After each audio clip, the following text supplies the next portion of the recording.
Hola amigos, soy Alex de Extramotor, espero que estéis todos muy bien y hoy vamos a ponernos el traje de gente rica para probar este Mercedes EQE SUV.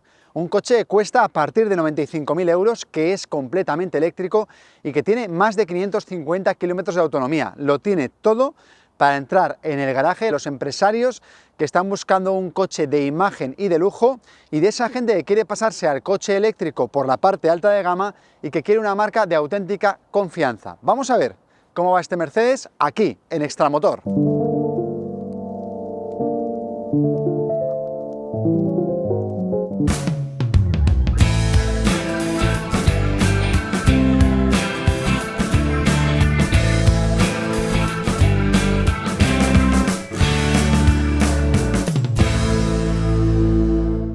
Y es que Mercedes es una marca de lujo, no solo lo digo yo, sino que lo dice su director general, su presidente, Ola Källenius, un ejecutivo de origen nórdico que es el que ha transformado a Daimler en Mercedes, el que separó la división de camiones de la de automóviles y el que ha decidido que toda la gama sea fundamentalmente eléctrica. De hecho, Mercedes tiene muchos más coches eléctricos en la gama que Tesla, por ejemplo.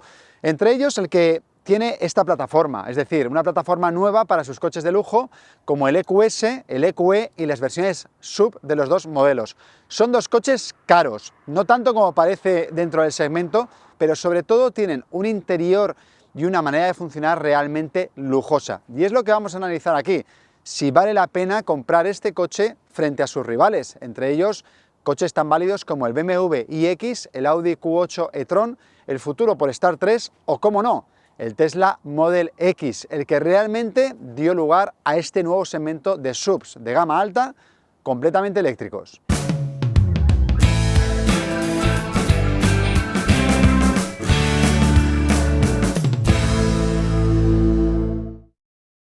El diseño está marcado por las líneas de su diseñador jefe, Gordon Wagener, que es el que le está dando esta nueva identidad corporativa a Mercedes. Como veis, la parrilla es plana, completamente lisa y llena de estrellitas, que yo creo es un tema que va a encajar y vamos a verlo en otros rivales, y tiene unas formas muy redondeadas, pero sin perder la esencia de Mercedes. Como veis, aquí tiene estas entradas simuladas de aire para que el coche no pierda el estilo que tiene un Mercedes de hoy de combustión. Aún así tiene muchas cosas de coche eléctrico, como por ejemplo estas manetas enrasadas y unas formas muy suaves y muy aerodinámicas que contribuyen a que el coche tenga mayor autonomía. El CX es de 0,25, es una cifra muy buena, pero que se aleja del 0,19-0,20 que tienen las berlinas de esta gama o los coches más largos que tienen menos turbulencias en la trasera.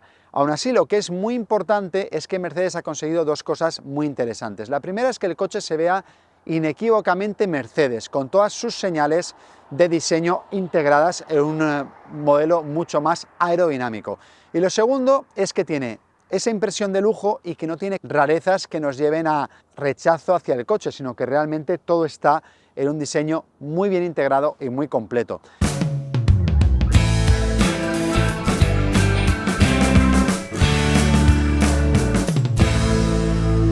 En cuanto a la mecánica, hoy en lugar de abrir el capó vamos a abrir esta portezuela. A ver, aquí la tenéis, este es el maletero delantero del coche. No, realmente este es el depósito o el dispositivo para poder poner agua en el limpiaparabrisas. Y es que en este coche, como en todos los Mercedes nuevos de gama alta, el capot no se abre porque así permite bajarlo un poquito más y que tenga una mejor aerodinámica, que tenga menos rendijas entre la parrilla y el capot para poder arañar esos cuantos kilómetros extra de autonomía. A mí me gusta más que tuviera un maletero delantero como tienen la mayoría de sus rivales, pero bueno, cada marca tiene su manera de funcionar. En este caso, la plataforma del EQE admite tanto tracción trasera como tracción total. Hay un modelo de tracción trasera que cuesta algo menos de 90.000 euros. Yo creo que este coche está mucho más compensado con tracción total, como esta unidad 4MATIC con 292 caballos de potencia. Hay uno mucho más potente que cuesta muy poquito más, creo que tiene 485 caballos y apenas se distancia 2 o 3.000 euros de esta versión. Pero realmente con 292 caballos este coche ya va suficientemente bien, acelera de 0 a 100 por debajo de 7 segundos y supera los 200 por hora de velocidad máxima. Y no notamos que nos falte potencia en ningún momento. Al revés, yo creo que estos coches con una potencia más razonable se conducen de forma más cómoda por aquellos que no están acostumbrados a los eléctricos, donde un pisotón significa que el coche avanza de manera muy rápida. Y de hecho este coche, por ejemplo, cuando estás haciendo maniobras, limita esa aceleración tan impactante que tienen muchos coches eléctricos desde el principio. Bueno, este coche tiene esas dos motores, uno en cada eje para tracción total, y tiene una batería de 91 kilovatios de capacidad que se puede recargar hasta 170 kilovatios de potencia en los cargadores rápidos. En el cargador convencional puede ser de 11 o de 22 en opción, de 22 kilovatios. Este lleva la opción de 22 kilovatios y permite unas cargas bastante rápidas, tanto en carretera como cuando estamos en puntos de carga que permiten ese tipo de recarga tan rápida. En cuanto a consumos, el coche homologa 19,6 kilovatios hora cada 100 kilómetros. Lo homologa con llantas de 19. En esta unidad en concreto, que tiene unas llantas de 22 pulgadas opcionales, yo creo que estaremos rondando los 22 kilovatios hora cada 100 kilómetros, que es mucho porque al final, si esa sería la homologación, en la realidad estaremos entre los 25 y los 26, que es lo que nos está pasando con este coche, está entre 24 y 26 kilovatios. Este dato es importante porque yo siempre he dicho que los coches eléctricos, cuanto menos llanta, cuanto menos diámetro de llanta lleven, mejor. Si la de 22 es un exceso y la de 19 nos parece corta, yo creo que la de 20 pulgadas que viene en uno de los packs de equipamiento es la más adecuada y la que mejor queda en el diseño general de este coche. Una cosa muy importante de este modelo es que puede equipar dirección en las ruedas traseras, y es fundamental porque para maniobrar en los garajes y en el día a día es una maravilla, y cuando vamos a alta velocidad tiene un aplomo impresionante en curva rápida. Es un coche de 2,6 toneladas y por tanto esa dirección trasera nos parece que debería ser estándar en este tipo de coches, pero ya que no es estándar, es una opción a elegir dentro de este Mercedes EQE Sub, que por cierto las ruedas giran hasta 10 grados y es una de las mejoras más importantes que hemos visto en el mercado, y un motivo para decidirse por este coche en lugar de sus competidores, porque permite maniobrar muy bien en garajes y permite una mayor estabilidad en carretera. Así que vamos al interior.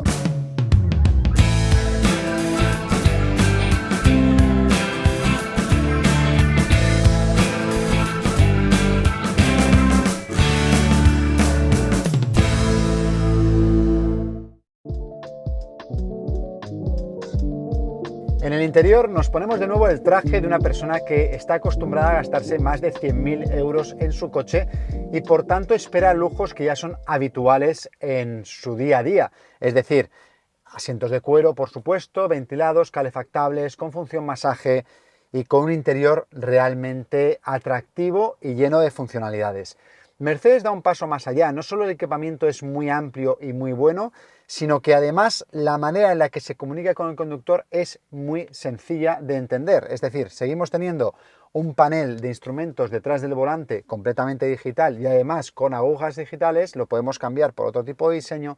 Tenemos un head-up display con realidad aumentada y tenemos una pantalla central que responde muy bien a las órdenes vocales y donde todo es bastante fácil de utilizar. Yo creo que de todos los coches eléctricos que yo he probado, este es uno de los que es más fácil convivir con él en el día a día. Como buena marca premium, cabe recurrir al catálogo de opciones. Y lo que ha hecho muy bien Mercedes es distribuirlas en paquetes de equipamiento. Aquí hay un paquete de equipamiento básico que incorpora muchas de las cosas que vemos en el coche y podemos llegar hasta los 19.000 euros, que es el que lleva esta unidad en concreto y que lleva techo solar, la dirección trasera que antes comentábamos, el head-up display con realidad aumentada, los asientos con masaje, calefactables, ventilados, el climatizador de 4 zonas, el equipo de sonido Burmester con hasta 15 altavoces, etcétera, etcétera. Es decir, tener un coche tan completo como el que tenemos nos va a salir por el entorno de los 120.000 euros, una cantidad muy elevada que por supuesto nos tiene que dar un coche muy bueno. Tenemos también críticas, por supuesto, hay demasiadas piezas en color negro piano que se nota mucho el polvo, se ensucian mucho. Y luego este coche está diseñado para tener 3 pantallas unidas en el sistema Hyperscreen de Mercedes, pero realmente con la pantalla que viene de fábrica viene mejor que bien y no creo que nadie coja o que no sea tan habitual coger el sistema de 3 pantallas porque además está habiendo algún retraso en la producción. Pues este modelo que no tiene el sistema de 3 pantallas tiene algunas calidades un poco menos buenas de lo habitual. ¿Qué quiere decir? Que la presencia es muy buena, pero que si vamos al detalle vemos cómo algunas piezas flexan y crujen más de lo habitual en lo que sería un modelo de la marca alemana, conocida por la solidez de sus acabados. Esto no quiere decir nada, no quiere decir que el coche se vaya a romper, pero sí que estos movimientos y estos crujidos que notamos en parado, pues la verdad es que no son la calidad a la que nos tiene acostumbrada la marca alemana. Por lo demás, un coche de 10 en esta parte delantera.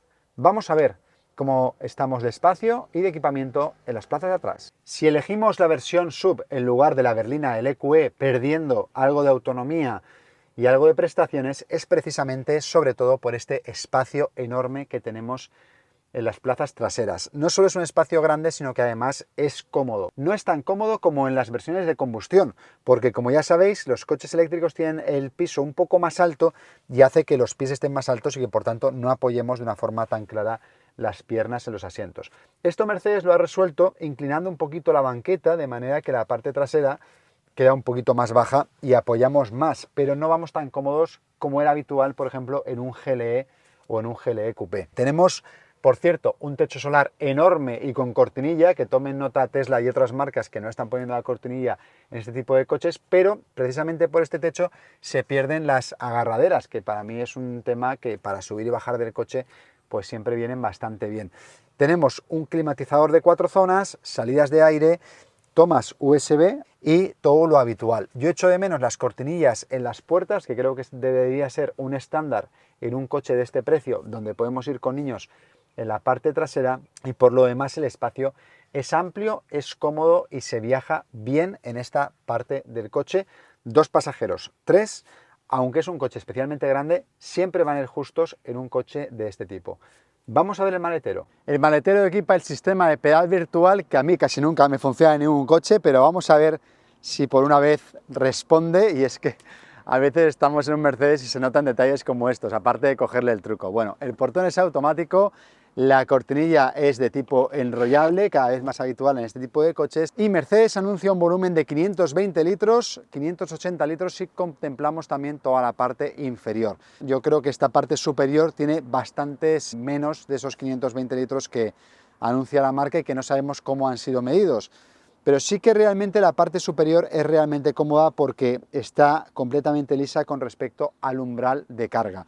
Si tumbamos los asientos, algo que se puede hacer en 2 mitades con la parte central diferenciada, alcanzamos un volumen de carga de 1.600 litros, que está muy bien para poder transportar bultos más grandes. Lo que sí ha hecho Mercedes muy bien es que la parte inferior se puede utilizar de manera muy cómoda porque incorpora este gancho que vemos en algunos coches que permite que la bandeja se quede aquí y llevar aquí debajo, por ejemplo, la maleta con los cables de recarga, que son 2 en este coche, uno con el tipo Meneques y otro tipo Suco convencional. Aquí debajo hay mucho espacio que podemos utilizar de una forma más fácil. Por tanto, no es un maletero tan grande como en un Mercedes de este tipo de combustión, pero sí que es muy aprovechable. Yo creo que se puede viajar en familia con este coche sin ningún tipo de pegas, pero tampoco con esos espacios tan gigantes a los que nos tenían acostumbradas las marcas en este segmento de vehículos. En cualquier caso, un maletero que está acorde con las dimensiones del coche, es decir, podemos viajar con él y en familia sin ningún tipo de problemas.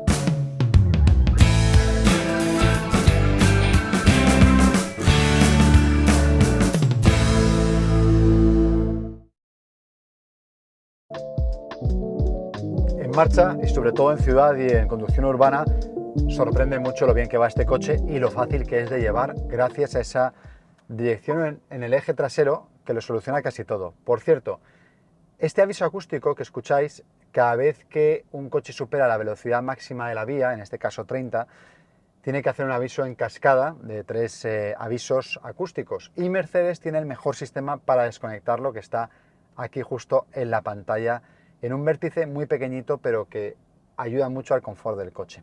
Y es que esa es una cualidad importante en un coche occidental o en un coche europeo y en un coche de segmento premium, lo fácil que es manejarse con la tecnología que tiene el coche. Es decir, todo parece bastante sencillo y todo lo encontramos donde es habitual encontrarlo. Pasa lo mismo con la pantalla, una pantalla con mucha información, que aparentemente compleja y que lo resuelve con muy pocos menús y muy fáciles de entender. E incluso cuando le damos a suspensión neumática para que baje, en el cuadro de mandos va a poner está bajando, es decir, nos va a decir exactamente lo que está haciendo el coche en cada momento. Por lo demás, a mí me gusta mucho este volante que viene con el pack AMG, es de 3 brazos dobles, no es calefactable, es uno de los pequeños defectos, yo no sé si es que no lo han configurado en el coche, pero no es calefactable, pero realmente es un volante muy agradable de coger y muy agradable de conducir, aparte estéticamente muy bonito y con muchos mandos fáciles de entender y de utilizar en el mismo. ¿Qué más tenemos? Un confort de marcha bastante bueno, unos asientos que recogen bien, no agarran mucho en las curvas, pero son muy cómodos, y el único pero en ciudad está en una visibilidad un poco limitada en el 3/4 delantero, porque el pilar de los parabrisas es realmente grueso y nos limita un poco la visibilidad cuando giramos a izquierdas, principalmente a la derecha. También tenemos ese pilar, pero no molesta tanto. El consumo urbano es razonable, se mueve en torno entre los 20 y los 22 kilovatios hora cada 100 kilómetros, lo que nos daría para unos 400 kilómetros en ciudad sin ningún tipo de pegas, en un coche que tiene una autonomía homologada de 539 kilómetros, pero que, como os decíamos, con las llantas de 22 pulgadas se debe reducir en torno al 10%. Así que el consumo urbano no es tan importante porque siempre vamos a tener capacidad de recarga cerca de nuestra casa, pero sí que hay que hacer notar que el coche no consume mucho para ser lo grande que es. Por último, el navegador del coche funciona francamente bien, tiene unas cámaras 360 con alta definición que proyectan en la pantalla lo que está pasando y también las órdenes del navegador en el head-up display que tiene el coche. Lo menos bueno es que, por ejemplo, las estaciones de recarga eléctrica no están completamente señalizadas en el navegador del coche. Hay muchas que no aparecen y es una lástima porque las que aparecen y le decimos que vamos a cargar, el coche va a preacondicionar la batería a la temperatura adecuada para que la carga pueda ser todavía más rápida de lo que es habitual en cualquier cargador de alta potencia. Bueno, pequeños detalles que poco a poco yo creo que todos los fabricantes se van mejorando. En el tema de las recargas rápidas en España todavía queda mucho por hacer, sobre todo a la hora de integrar los puntos en las aplicaciones nativas de los coches.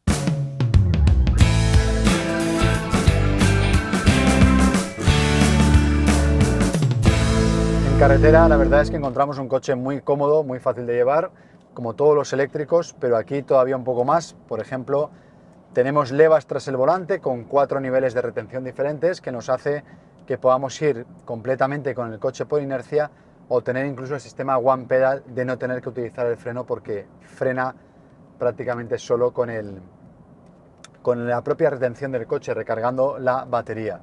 Tiene ayudas a la conducción de nivel 2, es decir, como todos los coches del mercado ya es obligatorio mantenimiento en el carril y control de velocidad con radar. En este coche funciona muy bien, el coche es muy preciso, corrige la trayectoria en el carril de una manera relativamente suave, mucho más suave que otros modelos, y también mantiene muy bien la distancia con el coche de delante. No hemos tenido ningún falso aviso de un coche que haga que este frene de manera un poquito más acusada. El control de velocidad se controla muy bien, es fácil ponerlo a 120, 123, 125 por hora y que el coche se mantenga siempre en una posición confortable, sin grandes aceleraciones y sin grandes frenadas, de manera que podemos optimizar el rendimiento de la batería. Y en cuanto a la información al conductor, también la batería informa no solo de la autonomía que tiene, sino de la autonomía mínima y máxima disponible. Por ejemplo, ahora mismo con un 34% de rango nos dice que hay 128 kilómetros de mínimo y 165 de máximo, dependiendo de nuestro tipo de conducción. Por supuesto, hay varios modos de conducción, dinámico, eco, etcétera, que nos van a permitir jugar entre los diferentes rangos disponibles. Vamos a corregirlo porque aquí viene exactamente, nos pone 127 de rango, 97 de rango mínimo y 164 de rango máximo. Esa información es muy útil porque nos permite saber con una conducción normal, muy ahorrativa o muy deportiva, cómo vamos a estar de autonomía en cada momento. En cuanto a estabilidad, el coche es muy cómodo gracias a esa suspensión neumática y esa dirección a las 4 ruedas que le da un aplomo muy bueno en curvas rápidas. Y en la frenada sí que es cierto que cuando llegamos a un stop cuesta un poquito más de lo habitual frenar el coche, es decir, tenemos que pisar el freno más de lo habitual en este tipo de coches. Quizás un servofreno más grande o una mayor potencia de frenada harían que esa maniobra de frenar en un stop fuera un poco más sencilla. Recordemos que es un coche que homologa 2,6 toneladas, 2.600 kilos, y por tanto necesita un muy buen sistema de frenos, que lo tiene, pero que hay que pisar un poco más de lo habitual en ese tramo de recorrido final. Y nos vamos a las conclusiones de esta prueba.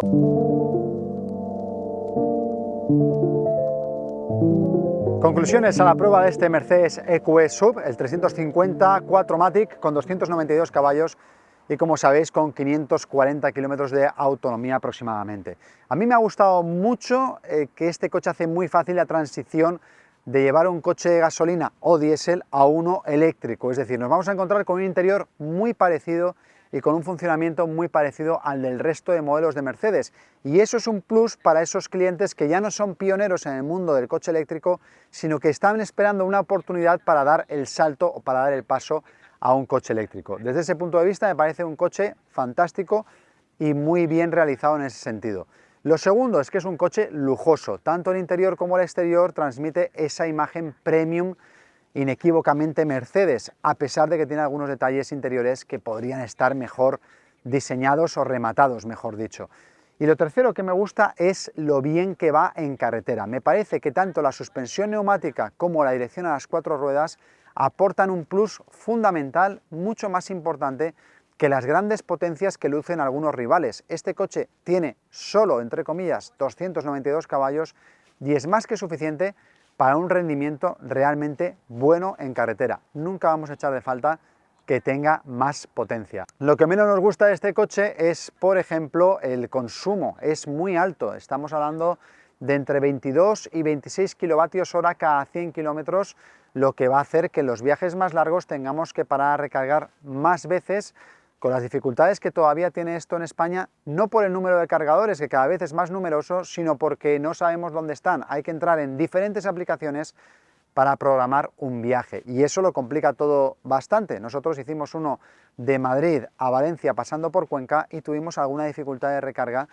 que con un coche de menor consumo tendríamos un poquito más de rango y menos dificultades.